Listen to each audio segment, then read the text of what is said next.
नमस्कार, the information में आपका स्वागत है। मैं मदन घोडेला। खबरें लोगों तक पहुंचनी चाहिए, महत्वपूर्ण जानकारी पहुंचनी चाहिए, यही पत्रकारिता है। इसके लिए और कोई मापदंड नहीं है। ईमानदारी से जब आप सूचनाओं को लोगों तक पहुंचाते हैं तो ये पत्रकारिता के क्षेत्र में आती है। इसके लिए अब आपके पास प्लेटफॉर्म कौन सा है ये कोई मायने नहीं रखता। तो आपके लिए एक सूचना दे रहा हूँ। राज्य में एक साल में 73,000 परिवार टूट चुके हैं। इसका कारण क्या है? पंजाब सरकार द्वारा 600 यूनिट बिजली माफी की जो योजना है उसके कारण। ये बड़ा इंटरेस्टिंग तथ्य है। तथ्य ये है कि जब से पंजाब सरकार ने 600 यूनिट की बिजली माफ़ की है, 1 महीने की 300 यूनिट, 2 महीने की 600 यूनिट, तो बिजली का बिल आता है 600। 2 महीने से लगभग 600 यूनिट बिजली हर परिवार को माफ़ी मिलती है। अब क्योंकि हिंदुस्तानी परिवार हैं तो वे कोई न कोई तिगड़म लगा ही लेते हैं। सरकार का कहना है कि अगर 600 यूनिट से ज़्यादा बिजली कंज्यूम करोगे तो उसका पूरा बिल आएगा। परिवारों ने अब क्या किया, जिनकी को आशंका है कि उनका बिल 600 यूनिट से बढ़ सकता है, उन्होंने आवेदन कर दिया अपने बच्चों के नाम से। पत्नी ने अलग कर दिया, पति ने अलग कर दिया आवेदन, ताकि उनके घर में 2 या 3 मीटर लग जाएं और 600 की जो लिमिट 600 की है वो 600 से बढ़ कर के 1200 हो जाए या 1800 हो जाए। फिर मज़े से बिजली बालेंगे, क्योंकि 600 यूनिट तक बिजली का बिल 0 आएगा। समझ रहे हैं आप? आज दैनिक जागरण ने अच्छी खबर छापी है कि 76,000 परिवार टूट गए हैं। टूटने का मतलब है कि उन्होंने आवेदन किया और आवेदन में ये चीज़ मेंशन की है, शामिल की है कि वो घर से अलग हो गए हैं, इस लिहाज से उनको 1 मीटर अलग चाहिए।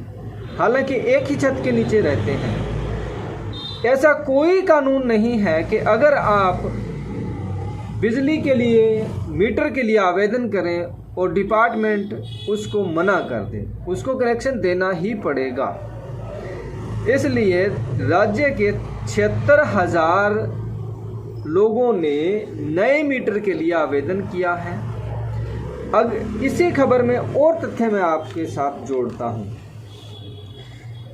वो ये है कि इसी साल जनवरी से लेकर के सितंबर महीने तक, पिछले साल जनवरी से सितंबर महीने तक राज्य में 2,20,000 घरेलू उपभोक्ता थे।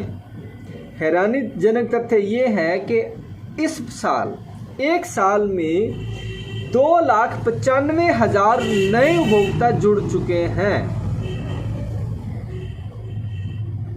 अगला तथ्य ये है कि 600 यूनिट बिजली की योजना जो है, फ्री वाली योजना है, इस योजना के तहत 2 महीनों में सरकार पर 6,500 करोड़ का सब्सिडी का बोझ पड़ चुका है, जो कि पिछले साल मात्र 2150 करोड़ था और 2020-21 में ये 2050 करोड़ था और उससे पहले 1,600 करोड़ था।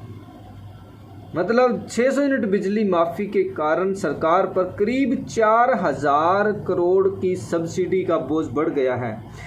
और आने वाला साल जो है, आने वाले साल में जब ये उपभोक्ता और नए होंगे तो उस साल में 73,000 करोड़ का 7,300 करोड़ का सब्सिडी का बोझ और पड़ने वाला है। एक तथ्य और है, इसी तरह से अगर चलता रहा तो घरेलू बिजली के उपभोक्ता और प्लस जो राज्य में किसानों को मोटरों के बिल माफ़ है उसकी सब्सिडी को मिला लिया जाए तो 20,000 करोड़ का 20,000 करोड़ की सब्सिडी के रूप में सरकार पर बोझ पड़ेगा। इसलिए जनता की प्राथमिक ज़रूरतें तो पूरी करनी चाहिए, लेकिन सिर्फ सरकारें बनाने के लिए और वोट लेने के लिए ऐसे वादे कर दिए जाएं जिनको पूरा करने में सरकार की आर्थिक नीतियां गड़बड़ा जाएं, तो ये बोझ सरकारी खजाना और जनता लंबे टाइम तक नहीं उठा पाती है और नहीं उठा पाएगी। ऐसे ही सरकारें फेल होंगी, सिस्टम फेल होगा। सरकार तो फेल होगी, सरकार के साथ सिस्टम फेल होगा, और सिस्टम का फेल होने का खामियाजा आखिर में जनता को भुगतना पड़ता है। फ्री में अच्छा लगता है, सब कुछ मिल रहा है, लेकिन इसका बोझ हम पर ही पड़ता है, जनता पर पड़ता है। और सिस्टम जब कोलैप्स करता है तो इसका खामियाजा भी हमें भुगतना पड़ता है, आम जनता को भुगतना पड़ता है। फ्री पर मत जाओ, सोच समझ करके चुनाव करो। और सरकारों से भी कहते हैं कि सोच समझ करके वादे करो। सिर्फ वोट लेने के लिए ही वादे न करो, ताकि उसका खामियाजा कालांतर में भुगतना पड़ेगा। मैं कोई बड़ा शास्त्री नहीं हूँ, लेकिन फिर भी ये तो मुझे समझ आता है कि अगर सारा कुछ फ्री कर दिया जाएगा तो आएगा कहाँ से। इसलिए 600 यूनिट बिजली का जब मज़ा ले रहे हो तो आने वाले सालों में इसका खामियाजा भुगतने को भी तैयार रहना चाहिए।